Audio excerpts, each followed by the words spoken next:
At para naman sa ating pabaong pampa-good night, para po sa mga magbibinata dyan, may naghihintay na 10,000 piso sa mga magpapatuli. Aba, feel na feel mo ang pagkakabasa mo yan.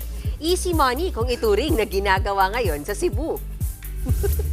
May unang matapang na kumasa sa libreng operasyon na yan sa Lapu-Lapu City. Nakatakip ang mukha. Oo nga. Paano matapang? Oh, siya ang 27 anyos na lalaki. Sorry. Personal na inabot ng ilang opisyal doon ang kanyang reward na 10,000 piso. Mabilis naman kumalat ang balita. Agad yang sinundan ng isa pang lalaki.